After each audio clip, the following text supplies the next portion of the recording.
The deadly click.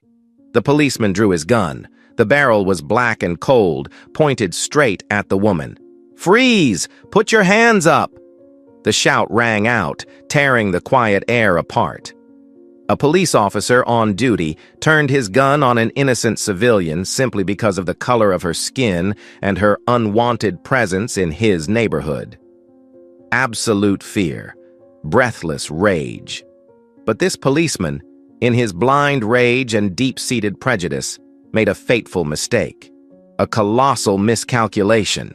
He had no idea who he was pointing the gun at. He had no idea that in a matter of minutes, his entire world, his career, his freedom, his honor, would crumble at the feet of the woman he had just threatened. Who is that woman? And what price will this neighbor with a badge pay for his actions? The answer will shock you. Don't take your eyes off the tense and surprising story that follows right after this. The late summer sun casts a golden glow over the massive rooftops and meticulously manicured lawns of Willow Creek Estates. This is an upscale suburban neighborhood, an oasis of quiet and luxury, where white picket fences stretch out and majestic oak trees shade smooth, spotless asphalt streets. The air here is thick with wealth, near absolute security, and a sense of refined exclusivity. The homes, both classic and modern, are spaced far apart, ensuring maximum privacy for their owners. Willow Creek Estates is the epitome of the suburban dream, and its residents, mostly white middle and upper class, seem to share an unspoken code of maintaining that perfection and homogeneity. Amidst the seemingly quiet and somewhat monotonous scene, the appearance of a large moving truck parked in front of one of the most impressive houses in the neighborhood on a Friday afternoon caused a small disturbance, and the black woman standing directing the movers, wearing only faded jeans and a simple shirt, became the center of uninvited attention. That was Jasmine Holloway. At 38, she had just reached a proud career milestone, being appointed Assistant United States Attorney AUSA in the city's federal office, a position that required a sharp mind, determination, and countless hours of hard work. This spacious two-story house with a large backyard was the sweet fruit of her tireless efforts, a symbol of her self-made success. Despite the fatigue from the long trip and the chaos of moving day, Jasmine was filled with excitement and hope for a new chapter in Willow Creek Estates. She smiled as the last boxes were brought into the house, briefly dismissing the vague feeling of unease when she caught a few curious glances from her neighbors' windows. "They're probably just curious about the new person," she told herself. But there was one look that was more than just curiosity. A few blocks away, a city police cruiser slowed to a stop at the curb. Behind the wheel was Officer Robert "Rob" Henderson, a white man in his late 50s, stocky and overweight, his face lined with a permanent scowl. Henderson had lived in Willow Creek Estates for nearly a decade and considered himself the custodian of order and values in this upscale neighborhood. He was on duty, his dark blue uniform neat, his badge gleaming on his chest, his service pistol tucked neatly into a leather holster at his side. He was supposed to be patrolling another area, but Henderson often excused himself to check on things or to stop by his house during his shift, something that wasn't strictly legal but that he did occasionally. Today, the reason he deviated from his patrol route was the moving van and the black woman standing in front of the house he knew well. A series of preconceived thoughts ran through Henderson's mind. What was she doing here? How could she afford a house in Willow Creek? Was she renting? Was she just a maid for the new owner? The presence of Jasmine, someone unlike the other residents, disrupted the harmonious order Henderson had always prided himself on protecting. And as a police officer on duty, he felt it was his right, even duty, to check out this unusual activity. A perverse sense of power began to creep into his mind. Henderson turned off the engine, took a deep breath, opened the door of the patrol car, and stepped out. Officer Henderson stepped out of the patrol car, the door slamming loudly in the quiet. He adjusted his heavy leather belt that held his radio, handcuffs, and standard-issue Glock, and began striding toward Jasmine's house. His gait was stiff, trying to project the authority of a man on duty. The red and blue lights on the top of the patrol car still blinked silently, a silent reminder of the authority he represented. Jasmine was talking to the moving crew when she saw Henderson approaching. At first, she thought he was just a regular patrol officer. She turned around, smiling politely, though tiredly. "Good afternoon, Officer Henderson Police Department," Henderson said, his voice trying to sound casual but unable to hide the scrutiny in his eyes as he looked from Jasmine to the truck and back to her. "We've received some reports of activity that may be causing traffic and noise disturbances in the residential area." It was clearly an excuse, since the streets were fairly deserted and the moving crew was working in relative order. "Hello, officer," Jasmine replied, still cooperative. "We're moving. We only have one more load to go. We'll try to get it done as quickly as possible and make sure not to disturb anyone." But Henderson didn't intend to stop there. His goal wasn't to solve the traffic or noise problem. He wanted to know who this black woman was and what she was doing in his neighborhood. His tone began to lose its objectivity, becoming more inquisitive. "Do you own this house or are you renting it?" Jasmine frowned slightly. The question seemed too personal and unrelated to the reflection he had just raised. "I am the landlord, officer. Is there a problem?" "The landlord?" Henderson repeated, a dubious half-smile on his lips. He looked Jasmine over in her casual clothes. "What do you do to afford a place in Willow Creek?" By now, Jasmine was fully aware of the officer's obvious discrimination. Exhaustion gave way to annoyance and a little anger. But this was a uniformed officer, and she knew she had to be careful. "Officer, I don't think my occupation has anything to do with my move or your being on duty here. Do you have any other valid reason to question me, or do you have a specific case number for that complaint?"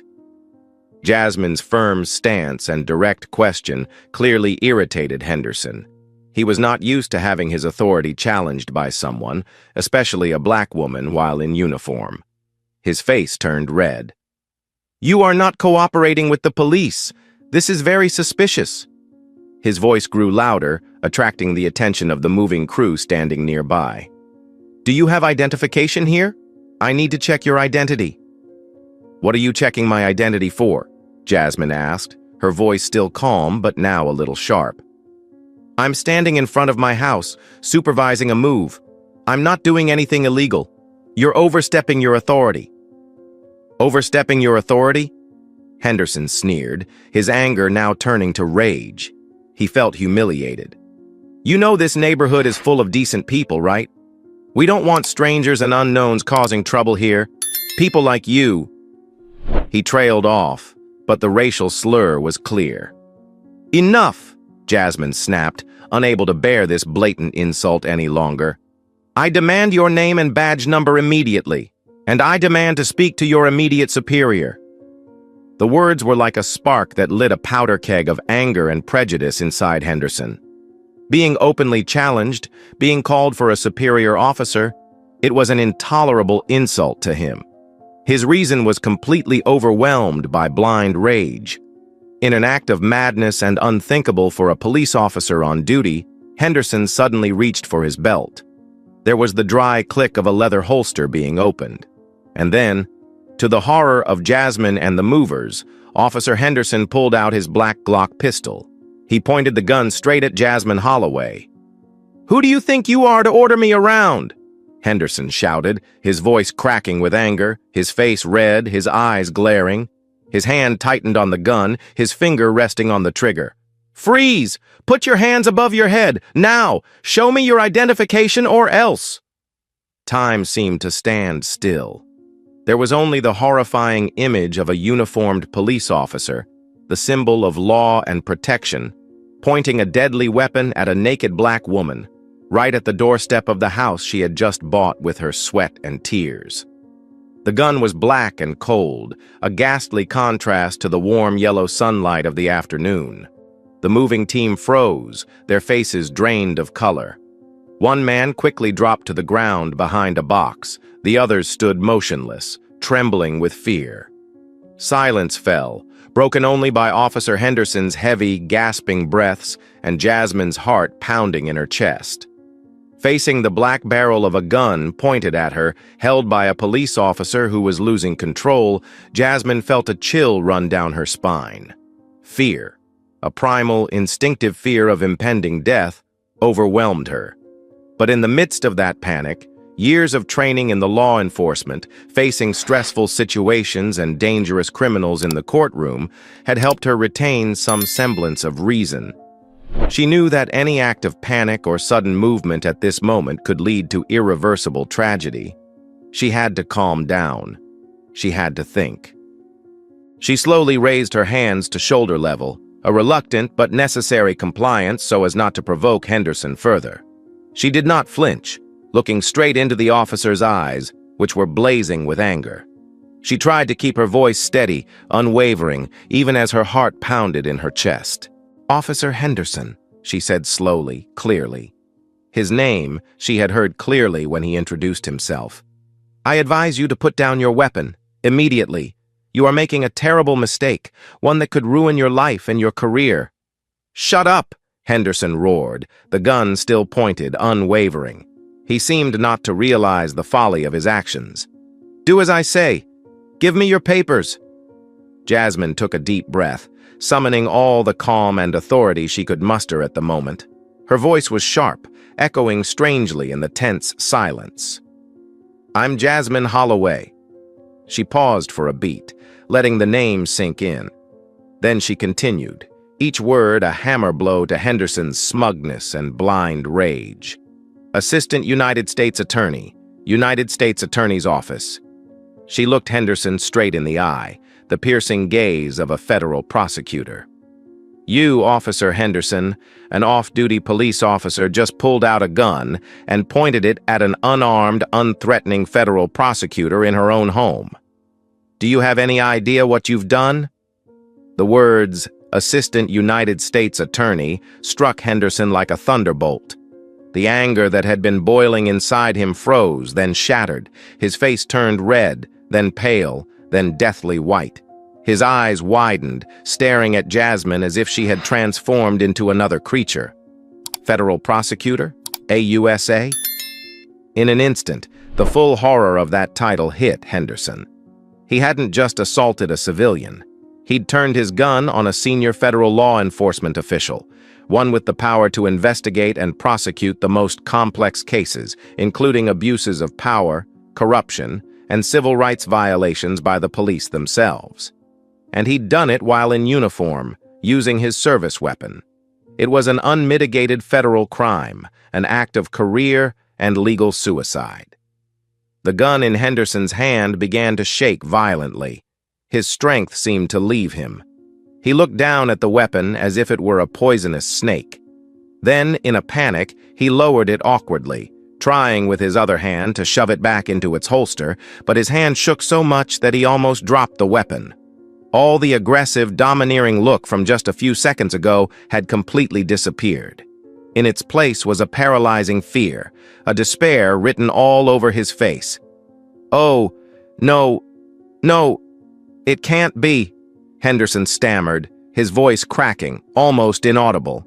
He took a step back, then another, almost leaning against the patrol car behind him to keep from collapsing. Mrs. Prosecutor, Holloway, I'm sorry. I'm so sorry." Tears began to well up in the corners of the eyes of the man in his late 50s. I don't know. I really don't know. It's just this neighborhood. There's a lot going on. I've been so stressed. Work pressure." He began to pour out pathetic pleas, trying to blame the situation, the misunderstanding, anything but his own prejudice and anger. Please, don't report this. It was just a mistake, a moment of losing control. My career. I've been a police officer for 25 years. My family, my children, everything will end. Please forgive me." The image of the arrogant, condescending police officer had now vanished, leaving only a cowardly, pitiful person trembling and begging for mercy. Jasmine looked at the broken Henderson, her initial fear replaced by cold anger and the determination of a law enforcement officer. She kept her arms raised at shoulder level, but her eyes were completely in control. She pulled her cell phone from her jeans pocket with one hand, keeping a safe distance. She dialed 911. When the operator answered, Jasmine's voice came through clear, professional, and without hesitation. "This is Assistant United States Attorney Jasmine Holloway. I am at the address. I request immediate assistance from the police department. An off-duty police officer, identifying himself as Officer Robert Henderson, has just used his service weapon to threaten my life at the scene. Request immediate dispatch of the shift supervisor and internal affairs representative. Subject is no longer in control of the weapon but requires security. I repeat, this is AUSA Jasmine Holloway, requesting immediate assistance." The call ended. Jasmine lowered the phone, her eyes never leaving Henderson, who stood frozen, ashen-faced next to the patrol car, its lights still flashing. The confrontation might be over, but the fallout was just beginning. Assistant U.S. Attorney Jasmine Holloway's 911 call triggered a top-level emergency response at the city's police department and its affiliates. News that an off-duty police officer had pointed a gun at a federal prosecutor spread like wildfire through the chain of command. It was not only a serious case of abuse of force, but also a potential crisis in relations between local and federal law enforcement, with the potential to explode into a full-blown racial profiling scandal. Within minutes, sirens began to sound from multiple directions, getting closer and closer to Willow Creek Estates. Not one, but 3 patrol cars, along with the lieutenant's patrol car and 2 unmarked internal affairs, IA cars, converged on the scene. The quiet neighborhood was suddenly filled with flashing red and blue lights and a heavy police presence. The first officers to arrive were extremely cautious and confused. They quickly realized the delicate situation. The victim was an AUSA, and the suspect was their colleague, Officer Henderson, who was standing dazedly next to his patrol car. Following Jasmine's brief but clear instructions, they kept a safe distance from Henderson, told him not to move, and quickly set up a preliminary perimeter. The officers' faces were filled with shock, shame, and extreme concern. They avoided Jasmine's gaze. The supervisory lieutenant and the IA investigators arrived shortly thereafter. The atmosphere was tense and procedural. The lieutenant went directly to Jasmine, expressed his deep regret, and pledged a full, transparent investigation. He then ordered 2 other officers to approach Henderson with caution. Henderson did not resist. He was stripped of his service weapon, badge, and radio and placed in an IA vehicle for immediate isolation and preliminary questioning. His expression was one of emptiness, despair, and a clear realization that his career and life were over. The investigation was launched with great speed and the highest priority. The Internal Affairs Division took the lead, but was closely supervised by the U.S. Attorney's Office and the FBI, which has jurisdiction over federal civil rights violations. Jasmine provided a detailed, coherent, and official testimony. She recounted the entire incident, from Henderson's false pretext approach, his inquisitive questions, his racial slurs, to the gun being pulled and the direct threats. She emphasized that Henderson was in uniform, using a service vehicle, and his service weapon throughout the incident. The moving crew's testimony became crucial witness evidence. They were frightened but witnessed the entire incident, confirming that Henderson pointed a gun at Jasmine after she challenged him and asked him to call his superiors.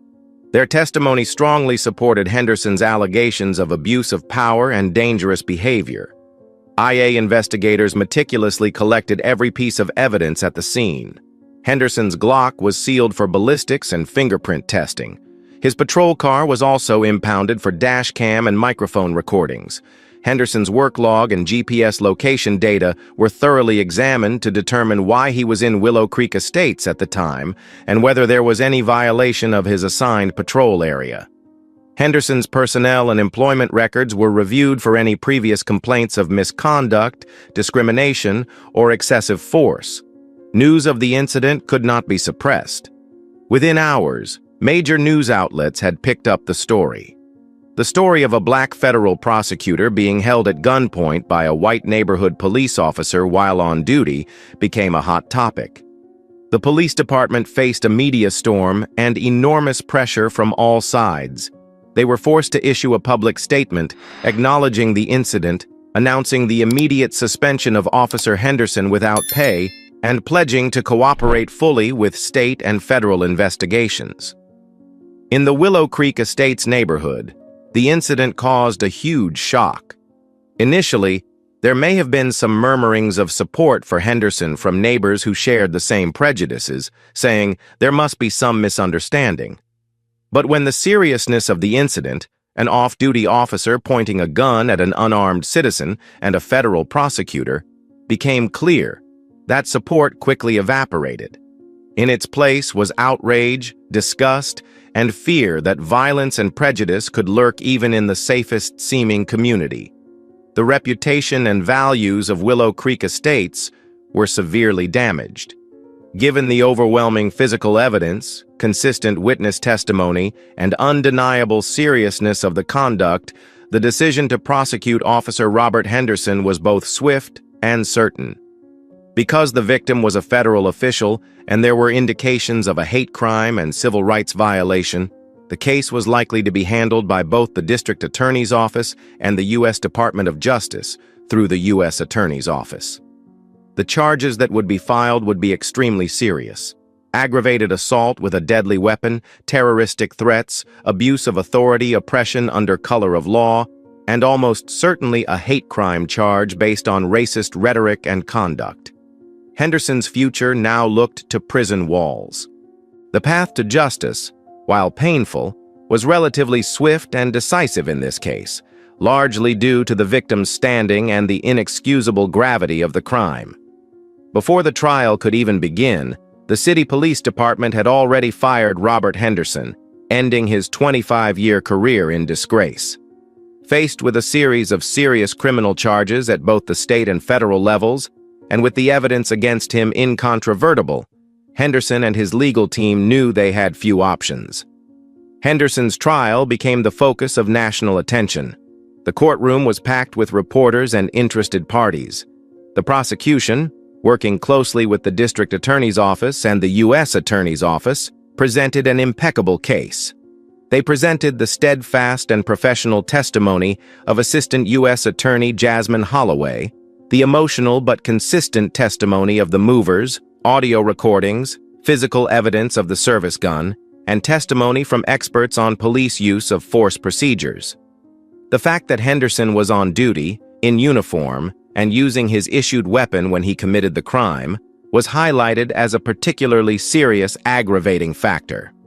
Racial motives were also evident in the derogatory comments Henderson made to Jasmine. Henderson's defense was weak and almost hopeless. They could not deny that they had pointed the gun. Instead, they tried to minimize their responsibility, blaming long-term work stress, PTSD, forced, a regrettable moment of incompetence, and emphasizing belated remorse and a clean record. Henderson, in court, appeared to break down, weep, and repeatedly apologize to Jasmine and the community, but these belated tears could not erase the image of a police officer aggressively pointing a gun at an unarmed woman. The jury, after hearing all the evidence and arguments, did not take long to reach a verdict. Robert Henderson was guilty on all the most serious charges, including assault with a deadly weapon, abuse of power, and hate crimes. The day of the sentencing was a dramatic one. The judge who presided over the trial, a man known for being stern but fair, read the verdict with a solemn and weighty voice. He spoke of the sacred trust that people place in those who wear the badge of police, and the terrible betrayal when that trust is violated by the very people they are supposed to protect.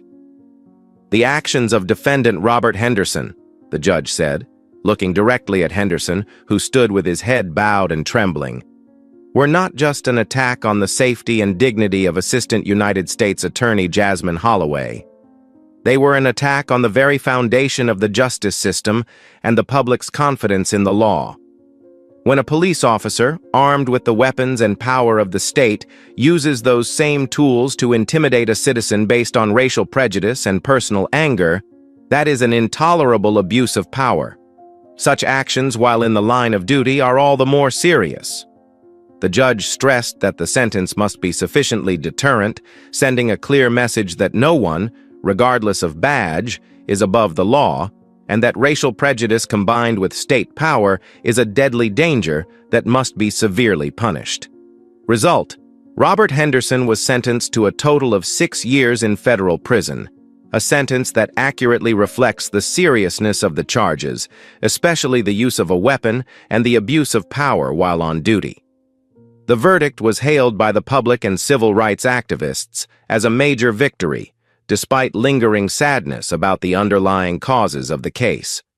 For Jasmine Holloway, it was confirmation that the legal system, however slow and flawed at times, can still deliver justice. But the victory was bittersweet. The case left an indelible psychological scar. Her sense of security and peace in her dream home was shattered on her first day by the badge-wearing neighbor who was supposed to protect her. But Jasmine did not let her fear and trauma defeat her. On the contrary, the horrific experience only strengthened her resolve. As an assistant United States attorney, she became more aware of her responsibility to fight against injustice, abuse of power, and systemic racism. She could become more proactive in civil rights cases, push for police reform, and become an even stronger voice for victims who did not have the same status and fortune as she did. Months after the trial, Jasmine stood in her home in Willow Creek Estates. The sunlight had returned, the garden was lush and well kept, but the sense of wariness remained.